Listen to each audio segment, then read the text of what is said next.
No,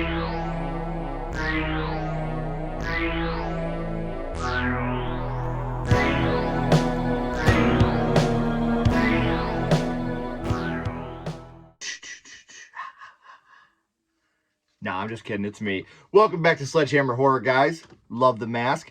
I am Ken Sledge, and let's talk horror. Today, I'm going to be ranking my least favorite to my favorite in the Friday the 13th franchise.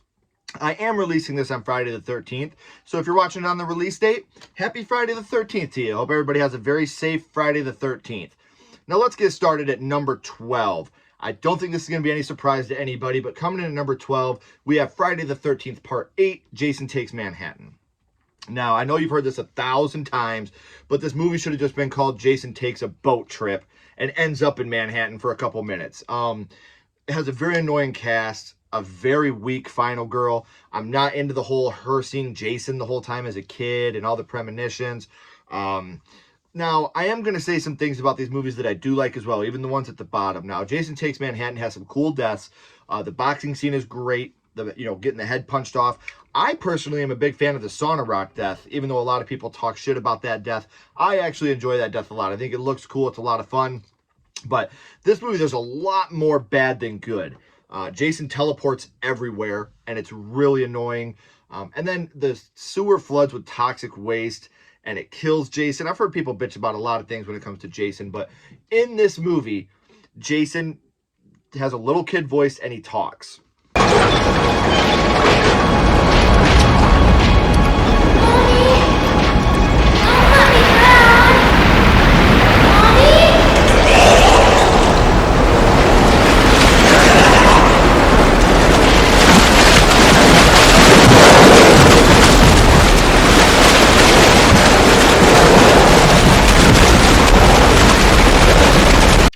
That is stupid. That is ridiculous. So coming in at number 12, my least favorite, we have Friday the 13th, Part 8, Jason Takes Manhattan.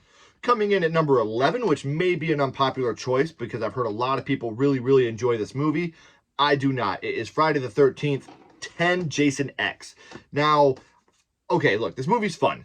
It is. It's a lot of fun to watch. However, it's a lame story. You know, he was frozen for all these years, and now they're finally taking him up to space to see what they can do for him. Money and all the research of how his body is the way it is. It's a lame story. The CGI effects are absolutely terrible. The one-liners are more often misses than hits. There are a couple good ones, like this. Oh, shit. Oh, you want your machete back? Shit, it's yours. Take it. Just remember who saved it for you. Guys, it's okay. He just wanted his machete back.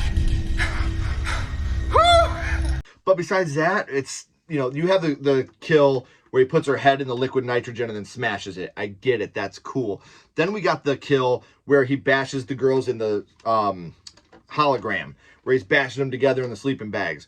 Also awesome. So the deaths are what actually put this above Manhattan, but below everything else. Like I said, I know this is a fan favorite, and a lot of people defend it to the death, but it's just really not a great movie to me. It's ambitious, and it's fun, but it's not really all that great. So number 11, Jason X. All right, so coming in at number 10, which is more of a Nightmare on Elm Street movie than it is a Friday the 13th movie, but if it was a Friday the 13th, it would be number 11, and it is Freddy Vs. Jason. We talked about bad CGI with Jason X. This one really takes the cake when it comes to bad CGI. The CGI blood, the CGI worm, it's all stupid, bad, not very good. And then you have Jason scared of water in this movie, which is absolutely ridiculous because in every single Friday the 13th movie, we see Jason either come out of the water or go into the water at some point. So to just say that all of a sudden Jason is scared of water, really lame. Now, the cast, I'm hit or miss on. Some of them are awesome. Some of them suck. Trey's death is actually one of my favorite things in any Friday the 13th movie because that guy was such a douchebag to his girlfriend and a douchebag in general. So to see him get stabbed that many times and then folded in half like a little tray, hamburger, hot dog, whichever style you want to go, it was awesome. I loved watching that guy die, which is something I never thought that I would say in my entire life. And then you also have the fight scenes in this movie. between Freddy and Jason. When you have the dream fight, when he's doing the pinball with him, and then the real fight at the end when they're back at Camp Crystal Lake, those fights are so awesome. I love those battles between the two of them. The stunts were great. I know a lot of people talk about all the hitting and people go flying all over the place. I can overlook that. That is what it is. It's a Freddy and Jason movie, and that's how I want to end this one, with Freddy and Jason in the same movie. We all wanted it when we were kids. We finally got it. It's not the worst. It's not the best. To me, it's 10 out of 12. So we're looking at Freddy versus Jason. Okay, so coming in at number 9, this is probably going to catch me a little bit of shit, but Friday the 13th Part 2. I get it. You know, it's the debut of Jason, which is awesome. Ginny is the best final girl in all the movies. Her child psychology really comes into play here. Jason, mother's talking to you. I do love that. Mark's death is so awesome when he gets it, you know, the machete in the face, and then he goes rolling down the stairs in the wheelchair. And that's all good I can say about this movie. Obviously, it catapults it above the other ones that I put lower on the list, but it's not really, the cast is lame. The only other cool kill really is the double impalement, which it kind of pulls away from anyway. You don't get to see too much of it. Wish there would have been more blood to it. But it's a slow movie. The cast really isn't that great. The kills aren't that great. And Jason, a lot of people like Knapsack Jason. I'm not a fan. Like, dude, cut out 2 eye holes. You might see better. You're not going to be running into everything if you actually have 2 eye holes. So, coming in at number 9, we have Friday the 13th, Part 2. All right, guys. So, coming in at number 8, we have the OG, Friday the 13th. Now, look, this is a good whodunit. And it had an innovative ending with Jason coming out of the water, even though they beat that ending to death throughout the series. Betsy Palmer was amazing. We have Kevin Bacon's awesome death.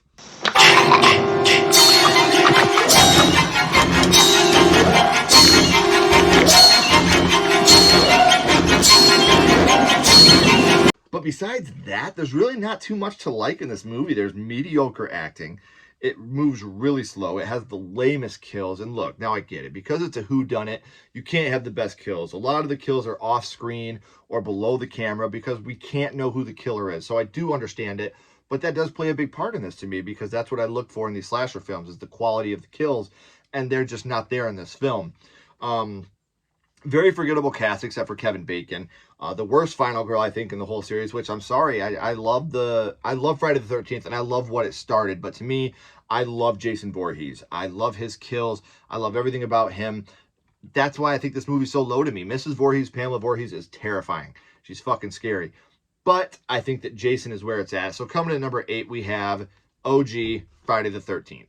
All right, now coming in at number 7, another controversial choice, I'm sure, because I've never seen this ranked higher than 10 on anybody else's list, but Jason Goes to Hell, Friday the 13th, Part 9, if you want to call it that. Let's talk about the good first. You got Creighton Duke, you got Stephen Freeman. Those guys are both awesome. Creighton Duke steals every scene that he's in. This movie's graphic. It's got a lot of kills. One of the best kills in the whole franchise, when you got the girl in the tent, they're having sex, and Jason sticks it in her and just rips up and rips her whole body in half. And it's so graphic. It's so crazy to watch that scene. That's one of my favorite deaths, like I said, in the whole series, just because it's so graphic and so bloody. And you got, look it, man. I don't think you guys understand what this did to me.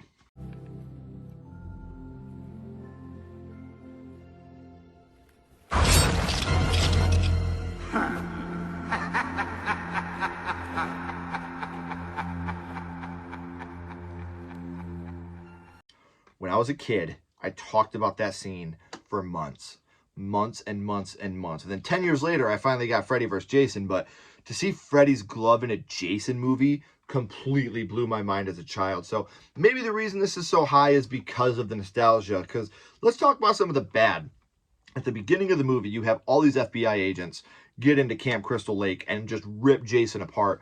You're telling me he can tell me whenever there's one camper on there, but he didn't hear all these FBI agents come in? There's actually very little Jason. Jason is a worm in this movie, and he goes and he infects different people's bodies. So these other people are going around killing as Jason because he's overtaking their bodies. And then you have, when he is reborn, he's reborn with a mask, like a hockey mask. Instead of being reborn as a monster Jason Voorhees, he's reborn with his mask. And look at Jason has a half-sister now. We're 9 films in. and now you're going to tell me there's a bloodline and Jason needs to be reborn. You bring in the Necronomicon from the Evil Dead franchise. You make Jason a Deadite, essentially. So, I mean, I get it. There's a lot to dislike, but I think to me the nostalgia overweighs that. So, coming in at number 7, Jason Goes to Hell. All right, coming in at number 6, this has actually climbed the list for me in the last couple of years. We have Friday the 13th, Part 5, A New Beginning. Everybody that knows me knows I never liked this movie because of the twist at the end, which I'll get into in a minute. First, I'm going to talk about the positives, though, and the reason this climbed the list so much as compared to when I did my 31 on 31. This has some of the best kills in the franchise. When you have the shears in the eyes, and they close, and the belt around the eye, and twisting the stick till it just, like, that's so hardcore, so awesome. And then you get Reggie, little reckless Reggie. He's amazing.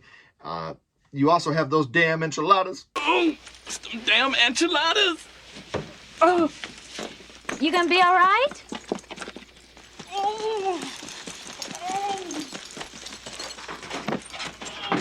And that also leads us into the worst / best scene ever in any Friday the 13th movie. Who's that?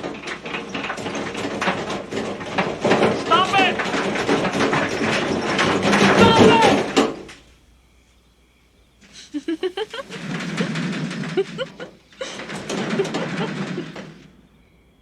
You're gonna get it, bitch. Oh, lighten up, Demon. You'll feel a lot better after you shit. I feel a lot better when I'm out of here. This shit box is gross. Well, you better watch out for the snake that's gonna crawl up that crapper and bite your ass.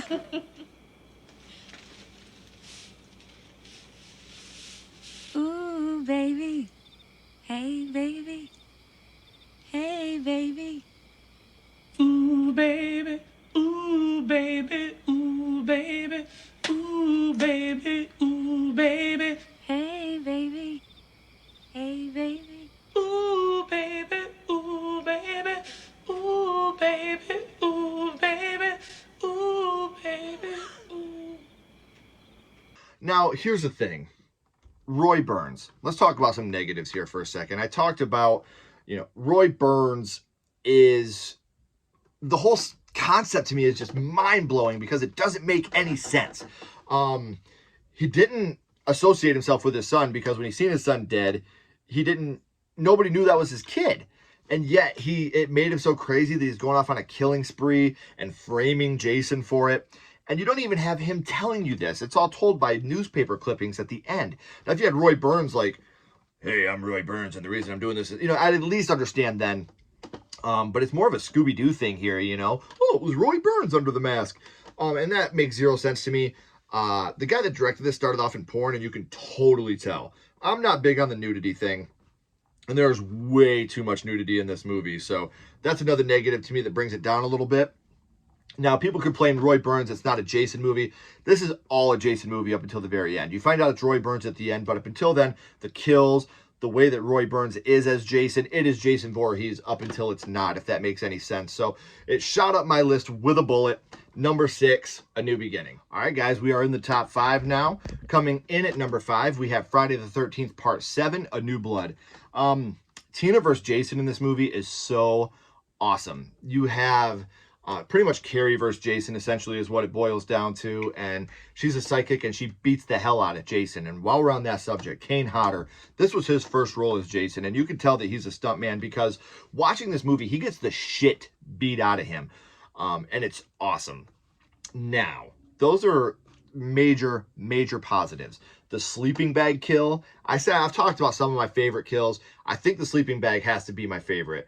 Now, here's the thing. When they wrote this movie, it was actually way worse. Jason was going to beat the hell out of her, but the MPAA came in, and they really ruined this movie. If you watch this movie, the kills are really, really toned down because the MPAA came in, and everything, right when they hit, they pull away, and it's really, really a bummer.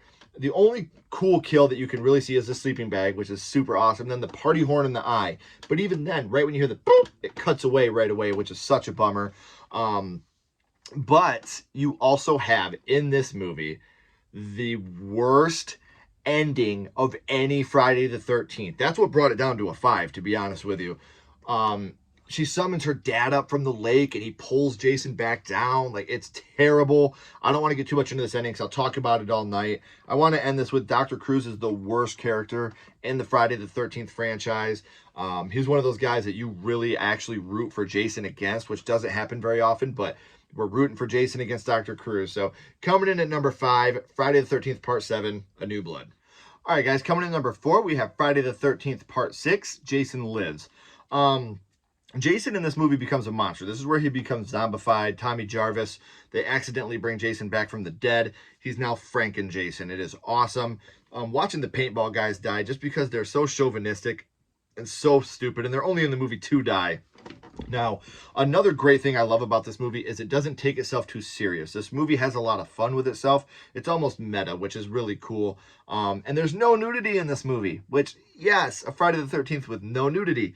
Now, let's talk about some of the negatives in this movie. I can see why it's everybody's favorite. There's a lot of people I talk to, this is their favorite, and I get it. However, the MPAA did really censor a lot of the kills in this movie. You can see that the kills have been really toned down compared to what they wanted to be. I don't like the guy who gets his head smashed into the tree and it makes a smile. That's a little too hokey even for me. So I did get kind of a snobby stage where I stopped liking movies if they were horror and comedy, because a scary movie couldn't have funny parts, and especially in franchises like this. And that was really, I regret that now, because this movie is really fun. It does have one great death, the sheriff getting folded in half. I thought that was always really good. And it is the end of the Tommy Jarvis trilogy. I love Tom Matthews as Tommy Jarvis. I think that he absolutely encapsulates what Tommy Jarvis is. Corey Feldman obviously did a great job, but I think Tom Matthews is the best Tommy Jarvis. So I got to give number 4 to Friday the 13th Part 6, Jason Lives. All right, coming in at number 3, we're in top 3 time. This is actually Friday the 13th Part 12, I guess you would say. Friday the 13th, the remake from 2009. The remake, the reboot. The first 20 minutes are just fucking insane. They are incredible. It is awesome to watch. It gets a little slower after that for a little bit, but it is really fun. And to me, this is a reboot of 1, 2, and 3, putting the best parts of each together. Chewie and Lawrence are great together. I think they're absolutely awesome. Like in the barn garage area, when Chewie's like, I think you dropped your hockey stick, man. Like, that part was so awesome. And Jason in this movie is so scary. He's a survivalist. Like, he uses Lawrence against his friends at one point. You know, he has them out there just as bait, try to get people out there to him. He's really smart. He's not just this mindless monster in this movie. He's scary. He runs. He can shoot a bow and arrow, which is one of the coolest deaths in the movie. And he's gruesome. There's a scene where he hangs a girl by her sleeping bag over a fire, just lets her cook. Like, that's who Jason is in this movie. He's not just going to come up and cut your head off and just stab you. He's going to torture you. And one girl he keeps captive. Some of the things in this movie that really took me by surprise actually was the fact that Jenna was not the final girl. I thought for sure she was going to be our final girl. When they killed her, I was like, wow, it actually shocked me. I was surprised.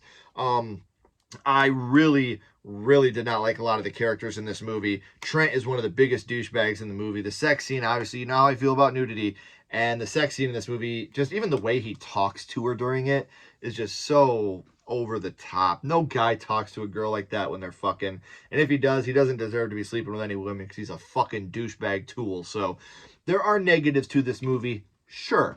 But to me, I think it's the third best. And I think it really was a shot in the arm. And I hope that we can get some sequels again here in the future. So let's get that lawsuit figured out, gentlemen. So coming in at number 3, we have Friday the 13th, 2009. All right, guys, so coming in at number 2, we have Friday the 13th, Part 4, the final chapter. Crispin Glover, you are not a dead fuck. You are an amazing actor, and you showed it in this movie with your dance scene, and I love Crispin Glover in this movie. Corey Feldman as Tommy Jarvis was awesome. It has the best Jason kill in the whole franchise.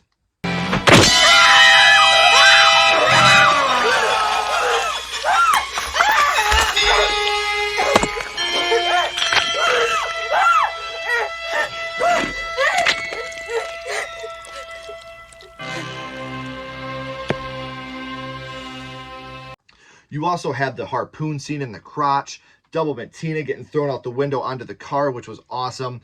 Now let's talk about some of the things I don't like about this movie. Not enough to bring it down, obviously, because it's number 2. I don't like the girl eating the banana for an extended period of time. That scene really bothered me. Rob's death, he's killing me, he's killing me.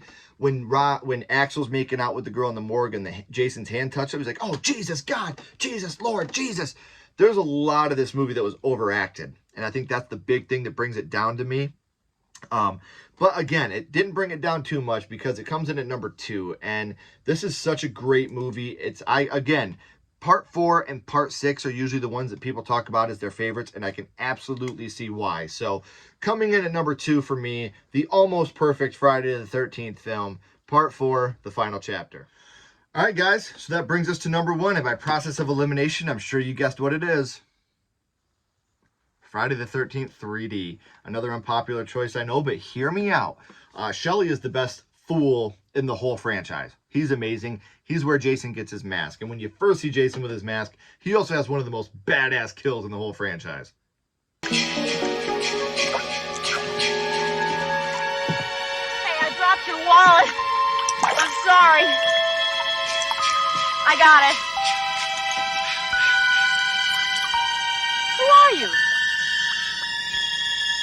What are you doing?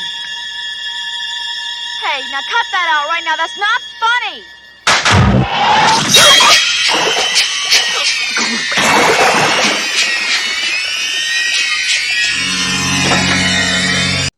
Tell me that wasn't awesome.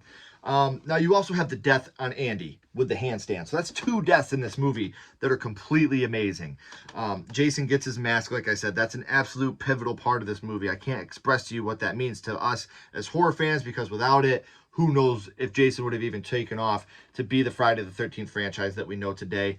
You also have the fire poker death, the hot fire poker through the stomach, the knitting needle through her head, and it comes through Jason's hand out the other side.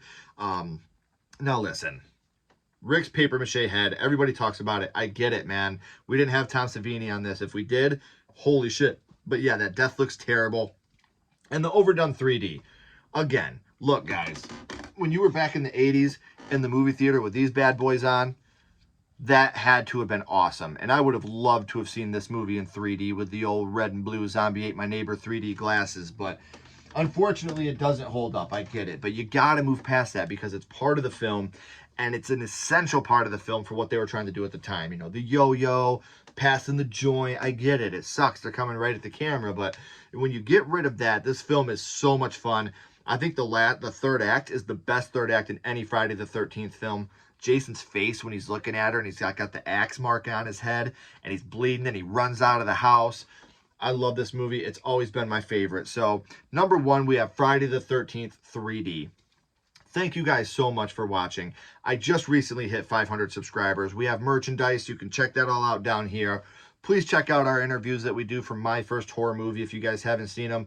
Make sure you're liking the videos. Make sure you hit that subscribe button. Let me hear your rankings down here. Be civil, be nice, but let's have some arguments here. What did I do wrong? What did I do right? I love to hear it. I'd love to banter back and forth with you. Thank you so much for watching this video. Remember, guys, keep talking horror, stay what you are, and we'll see you guys soon.